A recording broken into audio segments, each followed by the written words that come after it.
மக்கள் அனைவருக்கும் அன்பான வணக்கங்கள். அதாவது தமிழகம் விரும்பக்கூடிய முதல்வர் வேட்பாளர் அப்படின்ற பட்டியல்ல இப்போ நாம படுத்த பார்க்க போறது யாருன்னா, எதிர்க்கட்சி தலைவர் இப்பொழுது இருக்கக்கூடிய எடப்பாடி பழனிசாமியா ஐயா அவர்கள் தான். ஏன்னா, மிகவும் ஏழ்மைக்காரங்களுக்கு சொந்தக்காரர், விவசாயி அப்படின்னு சொல்லிட்டு இவருக்கு பன்முக பட்டங்கள் இருக்கு. ஏன்னா, அப்படிப்பட்ட ஒரு மாமனிதர் தான்.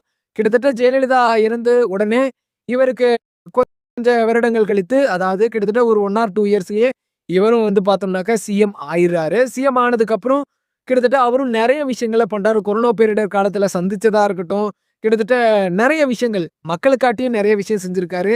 அதுல முக்கியமான விஷயங்கள் என்னன்னா, சாலை பணிகள ரொம்பவே உயர்த்தி கட்டியிருக்காருன்னே சொல்லலாம். ஏன்னா, தமிழகத்துல இருக்கக்கூடிய உயர்தர சாலைகள், அதாவது சேலம்லயா இருக்கட்டும், சென்னையிலயா இருக்கட்டும், நெறைய சாலைகள சீரமைப்பு செஞ்சு கிட்டத்தட்ட தமிழக மக்கள ஓரளவுக்கு ஒரு சுற்றுப்புறத்துல வண்டிகள், அதாவது வாகனங்கள் நடமாடக்கூடிய அளவுக்கு நெறைய ஒரு விஷயங்கள அந்த இன்ஃப்ராஸ்ட்ரக்சர் அண்ட் ரோட்ல வந்து பார்த்தோம்னாக்க ரொம்ப அதிகமாவே செஞ்சாருன்னே சொல்லலாம்.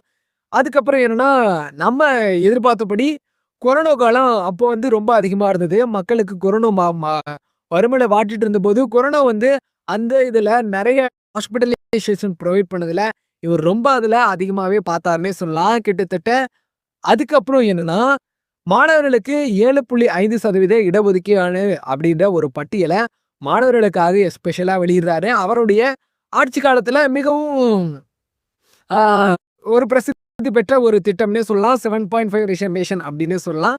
ஏன்னா, இப்போ இருக்கக்கூடிய திமுக ஆட்சியில செஞ்சபடி அவருக்கு பெருசா அப்போ எதுவுமே இல்ல. ஏன்னா, மாசம் மாசம் ரூ. 1000 வழங்குறதா இருக்கட்டும் அப்படின்னு சொல்லிட்டு, இந்த நெறைய விஷயங்கள்லாம் அவரு அதெல்லாம் பண்ணல.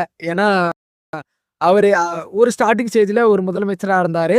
அப்போலாம் அது வந்து எதுவுமே செய்யல. ஏன்னா கிட்டத்தட்ட ஒரு எம்ஜிஆர் ஆண்ட கட்சி, ஜெயலலிதா அவர்கள் இருந்த கட்சி அப்படின்னு சொல்றதுனால, மக்கள் விரும்பக்கூடிய முதல்வர் வேட்பாளர் அப்படின்ற பட்டியல்ல இவர் சேர்ந்திருக்காரு அப்படின்னே சொல்லலாம். ஏன்னா எடப்பாடி பழனிசாமி அவர்கள் கிட்டத்தட்ட எல்லா தொகுதிகள்லயும் தங்க போயிட்டு ஒவ்வொரு தொகுதியில் நின்னு எனக்கு வாக்களிங்க அப்படின்னு சொல்லிட்டு மக்களிடத்துல கேட்டுட்டு இருக்காரு.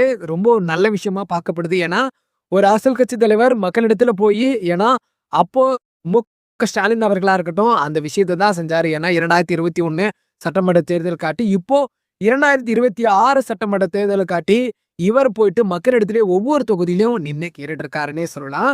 அந்த வகையில எடப்பாடி பழனிசாமியார் அவர்கள் ஒரு விவசாயின்றதுனால, விவசாயிகளுக்கு நெறைய செய்யக்கூடிய ஒரு தலைவராகவே இருக்காருன்னு சொல்லலாம். ஏன்னா, வறுமை மக்களுக்கும் கிட்டத்தட்ட என்னென்ன போய் சேரணும், மக்களுக்கு என்னென்ன போய் எடுத்துட்டு போயிட்டு சேர்க்கணும் அப்படின்ற ஒரு விஷயத்துல எடப்பாடி பழனிசாமியார் அவர்கள் கிட்டத்தட்ட ஒரு நல்ல தலைவர்னே சொல்லலாம் அப்படின்னு சொல்லிட்டு இந்த வீடியோல இருந்து லீவ் ஆக்குறேன். Thank you.